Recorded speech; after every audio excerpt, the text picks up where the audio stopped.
साल 2019 चीन में कोरोना नाम का वायरस आता है। पहले इसका एक केस सामने आता है, फिर संख्या सैकड़ों में बदलती है, धीरे धीरे हजार, लाख और फिर करोड़। कोरोना वायरस ने दुनिया भर में जो घोराम मचाया, हम सब ने देखा है और हम सब ने महसूस किया है। अब साल है 2025, एक वायरस चीन में फिर से फैल रहा है। असर ऐसा कि अस्पताल एकदम खचाखच भरे हुए हैं। वहां की तस्वीरें खूब वायरल हो रही हैं। दुनिया भर में लोगों की धड़कनें तेज हो गई हैं। सबको डर है कि कहीं कोविड काल वापस तो नहीं आ गया। अब जिस वायरस से लोग डर रहे हैं उसका नाम है HMPV यानी कि ह्यूमन मेटान्यूमो वायरस। इकोनॉमिक टाइम्स की रिपोर्ट के मुताबिक दिसंबर से उत्तरी चीन में HMPV के मामले तेजी से बढ़े हैं। 14 साल से कम उम्र के बच्चे इस वायरस से सबसे ज्यादा प्रभावित हुए हैं। HMPV के मामले सिर्फ चीन तक ही सीमित नहीं हैं, भारत में भी पाए गए हैं। इस एपिसोड को शूट करते वक्त तक भारत में HMPV के 3 मामले सामने आ चुके हैं। जब ये एपिसोड पब्लिश होगा उस वक्त ये संख्या बढ़ी हुई होगी। इनमें से 2 मामले कर्नाटक में पाए गए हैं और एक गुजरात में। देश के स्वास्थ्य मंत्रालय ने HMPV को लेकर बयान जारी किया है। उनके मुताबिक HMPV एक 3 महीने की बच्ची और एक 8 महीने के बच्चे में पाया गया है। दोनों में ही ब्रोंकोन्यूमोनिया की हिस्ट्री थी। ब्रोंकोन्यूमोनिया एक तरह का निमोनिया ही है। हालांकि घबराने की बात एकदम नहीं है, दोनों ही बच्चे अब ठीक हो रहे हैं। वहीं गुजरात के अहमदाबाद में 2 महीने के बच्चे में भी ह्यूमन मेटान्यूमो वायरस पाया गया है। बच्चे की सेहत कैसी है अब तक इसका अपडेट नहीं मिला है। ध्यान देने वाली बात यह है कि भारत में जितने भी मरीज HMPV से पीड़ित पाए गए हैं उनमें से किसी ने भी चीन या दूसरे देश की यात्रा नहीं की थी। दरअसल HMPV कोई नया वायरस है ही नहीं। यह वायरस पहली बार साल 2001 में नीदरलैंड में मिला था। देश के स्वास्थ्य मंत्री JP नड्डा ने भी एक वीडियो मैसेज जारी किया है। उनके मुताबिक देश का स्वास्थ्य मंत्रालय, Indian council for medical research यानी कि ICMR और national centre for disease control चीन में HMPV के मामलों पर नजर रखे हुए है। सिर्फ इतना ही नहीं, दूसरे पड़ोसी देशों पर भी निगाह रखी जा रही है। देश का हेल्थ सिस्टम और सर्विलांस नेटवर्क सतर्क है, चिंता करने की कोई बात नहीं है। कोविड काल के बाद जब भी कोई वायरस फैलता है तो लोगों में डर का माहौल बन जाता है। सोशल मीडिया पर भ्रामक और गलत जानकारी की बाढ़ आ जाती है। इससे बचने का एक ही तरीका है, सतर्कता और सही जानकारी, और वो आप तक लेकर आए हैं हम। आज सेहत के इस एपिसोड में डॉक्टर से समझते हैं कि HMPV क्या है, ये कैसे फैलता है, HMPV के लक्षण क्या हैं, कौन इसके ज्यादा रिस्क पर है, इसे कैसे डायग्नोस किया जाता है, ये कोरोना वायरस से कैसे अलग है, क्या भारत को डरने की जरूरत है, और सबसे जरूरी बात HMPV से बचाव और इलाज कैसे किया जाए। सुनिए। Powered by Sensodyne K। बस पैक ले आया। SLS पैराफिन और दूध का करंट भी कौन? तो लाइफ का करंट ऑन? कुछ भी। तो ट्राई करके देख ले। Sensodyne K, toothpaste for sensitive teeth। Human metapneumovirus एक तरह का वायरस है जो कि रेस्पिरेटरी इन्फेक्शंस कराता है। ये यूजुअली जैसे कि रेस्पिरेटरी सिंशियल वायरसेस भी कॉफ कोल्ड कराते हैं। Human metapneumovirus upper respiratory tract जैसे कि नाक में बंद छींके आना, नाक में कंजेशन होना, या फिर गले में दिक्कत हो जाना, सो थ्रोट होना, फीवर आना, ये यूजुअली कॉमन सिम्टम्स हैं। बट कुछ लोगों में ये स्प्रेड हो जाता है लंग्स में and it can cause severe respiratory tract infections and इसकी वजह से कई बार लोगों को ARDS या फिर इवन वेंटिलेटर रिक्वायरमेंट भी हो सकती है। ये वायरस जैसे कि कोविड-19 स्प्रेड करता है, ड्रॉपलेट या फिर इन्फ्लुएंजा स्प्रेड होता है, ड्रॉपलेट ट्रांसमिशन, मतलब कि क्लोज कांटेक्ट में अगर आप हैं किसी पेशेंट के जिसको कि ये इन्फेक्शन है तो फिर ये स्प्रेड हो सकता है। बिसाइड्स अगर मान लीजिए कोई सरफेस, कोई भी चीज है जिसपे कि वायरस है, कंटामिनेटेड है सरफेस, और आपने उसको छुआ और फिर ये वायरस आपके हाथ में आया और वायरस फिर आपने अपने नाक में लगा लिया तो फिर ये इन्फेक्शन हो सकती है। जिनमें इम्यूनिटी कम होती है या फिर बच्चों में ये वायरस बहुत सीवियर इन्फेक्शन करा सकता है। पेशेंट्स जिनको की डायबिटीज है, patients elderly patients with chronic kidney disease, lung diseases, heart diseases या कैंसर पेशेंट्स, इनमें ये वायरस सीवियर इन्फेक्शन करा सकता है। तो अगर आपको सर्दी खांसी जुकाम है या फिर आपका गला खराब है, फीवर आ रहा है, बॉडी एक हो रहा है, तो फिर कॉमनली हम इन्फ्लुएंजा, स्वाइन फ्लू या फिर कोविड-19 के बारे में सोचते हैं, but respiratory syncytial viruses as well as human metapneumoviruses भी ये सिम्टम्स करा सकते हैं। हमें डायग्नोसिस कैसे किया जाए कि ये ह्यूमन मेटान्यूपो वायरस है, तो ये बेसिकली पीसीआर के थ्रू ही हो सकता है।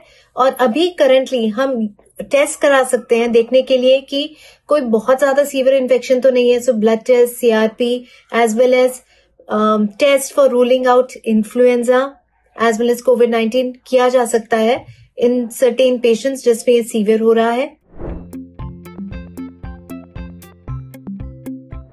Most important is avoid crowded places again. बहुत ज्यादा थोड़ा सा डिस्टेंस बना के रखें। अगर सर्दी खांसी जुकाम है तो please follow cough etiquettes, so wear a mask as well and use hand hygiene, proper hand hygiene and frequent hand washing. So इन सब से हम इस वायरस से प्रोटेक्ट कर सकते हैं अपने आप को। और ट्रीटमेंट, अगर मान लीजिए इन्फेक्शन हो रहा है तो उसके लिए सिम्टोमेटिक ट्रीटमेंट जरूरी है। And please consult infectious diseases specialist और specialist who can take care of you. चीन से लेकर भारत तक इस वायरस से बचने के लिए गाइडलाइंस जारी की जा रही हैं। दिल्ली और कर्नाटक सरकार ने भी वायरस से बचने का तरीका बताया है और ये बहुत ही आसान है। जैसे खांसते या फिर छींकते समय मुंह ढक लीजिए, हाथ धोते रहिए, भीड़ भाड़ वाली जगहों पर जाने से बचिए, मास्क लगाइए, साथ ही पब्लिक प्लेस पर थूकिए मत। एक ही टिश्यू पेपर या रुमाल को बार बार इस्तेमाल मत करिए, अपना तौलिया शेयर मत करिए। अगर कोई इस वायरस से संक्रमित पाया जाए तो दूसरों से दूरी बना ले, डॉक्टर से सलाह ली जाए और सबसे जरूरी बात, बिल्कुल भी घबराएं नहीं। अब बढ़ते हैं सेहत के अगले सेगमेंट की तरफ, तन की बात।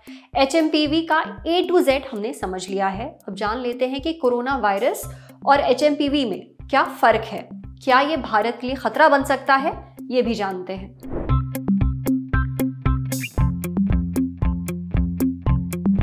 HMPV यानी कि ह्यूमन मेटान्यूमो वायरस, ये क्यों होता है, कैसे फैलता है, ये सब हमने समझ लिया। अब बात करते हैं कि HMPV और कोरोना वायरस में क्या फर्क है। देखिए, ये वायरस पिछले कई दिनों से चीन में फैल रहा है। इस वीडियो को बनाते वक्त तक भारत में भी इसके 3 मामले सामने आ चुके हैं, जैसा हमने आपको पहले बताया। पर जब तक ये वीडियो पब्लिश होगा ये नंबर बढ़ चुका होगा। कई लोग इसकी तुलना कोरोना वायरस से कर रहे हैं, वो कोरोना वायरस जो 2019 में आया था और जिसने पूरी दुनिया में तबाही मचा दी थी। कोविड-19 का पहला केस चीन में मिला था, जिसके बाद ये तेजी से पूरे देश में फैला और उसके बाद पूरी दुनिया में। मगर क्या वाकई ये दोनों वायरस एक जैसे हैं या इनमें कोई फर्क है, ये हमने पूछा डॉक्टर संदीप बुद्धिराजा से। डॉक्टर संदीप कहते हैं कि ह्यूमन मेटान्यूमो वायरस यानी कि HMPV कोई नया वायरस है ही नहीं, ये पिछले कई दशकों से हमारे बीच मौजूद है, यानी ये कोरोना वायरस से अलग है। देखिए, आमतौर पर सर्दियों को फ्लू सीजन कहा जाता है। क्यों? क्योंकि इस मौसम में सांस से जुड़े इन्फेक्शन पैदा करने वाले वायरस खूब फैलते हैं, खासकर नॉर्दर्न हेमिस्फीयर में, क्योंकि इन महीनों में यहाँ ठंड होती है। जब ये वायरस लोगों को संक्रमित करते हैं तब कुछ लक्षण दिखाई देते हैं। अब इन वायरस से होने वाले इन्फेक्शन के लक्षण लगभग मिलते जुलते हैं, इसलिए इन वायरसेस को एक ही कैटेगरी में रखा जाता है और रेस्पिरेटरी या फिर फ्लू लाइक वायरसेस कहा जाता है। जैसे इन्फ्लुएंजा वायरस, इसे फ्लू वायरस भी कहते हैं। 2 मुख्य तरीके के इन्फ्लुएंजा वायरस होते हैं, इन्फ्लुएंजा ए और इन्फ्लुएंजा बी। इसके अलावा इस कैटेगरी में adeno virus, rhino virus, corona virus, swine flu virus और ह्यूमन मेटान्यूमो वायरस भी हैं। इन वायरस के संपर्क में आने से जो लक्षण महसूस होते हैं वो है बदन दर्द, बुखार, सिर दर्द, नाक बहना, नाक जाम होना, गले में दर्द और गला जाम होना। अब ज्यादातर मामलों में ये दिक्कतें अपर रेस्पिरेटरी ट्रैक्ट में ही होती हैं, यानी नाक, साइनस और गले में। मगर कभी कभी कुछ लोगों में मामला गंभीर हो जाता है, फिर इन्फेक्शन फेफड़ों तक पहुंच जाता है, तब मरीज को सांस लेते वक्त दिक्कत होती है। सांस लेते हुए सीटी जैसी आवाज आती है, जिसे हम व्हीजिंग कहते हैं। ब्रोंकियोलाइटिस एक तरह का वायरल इन्फेक्शन है जो फेफड़ों के छोटे एयरवेज यानी कि ब्रोंकियोल्स पे सूजन आने की वजह से होता है। ये 2 साल से कम उम्र के बच्चों में ज्यादा आम है। कुछ केसेस में निमोनिया भी हो सकता है।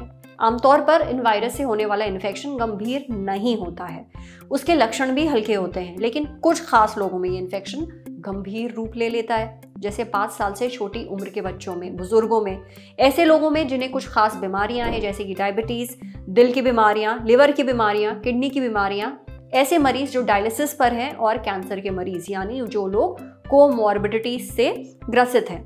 जहां तक वायरस फैलने की बात है तो ये दूसरे फ्लू वायरस जैसे कोरोना वायरस की तरह ही फैलता है। अगर वायरस से संक्रमित व्यक्ति खांसता या छींकता है तो उसके संपर्क में आने से ये फैल सकता है। HMPV का कोई खास इलाज नहीं है, भले ही ये वायरस हमारे बीच सालों से मौजूद है, फिर भी इससे बचने के लिए कोई वैक्सीन नहीं है। इसका इलाज लक्षणों के आधार पर ही होता है।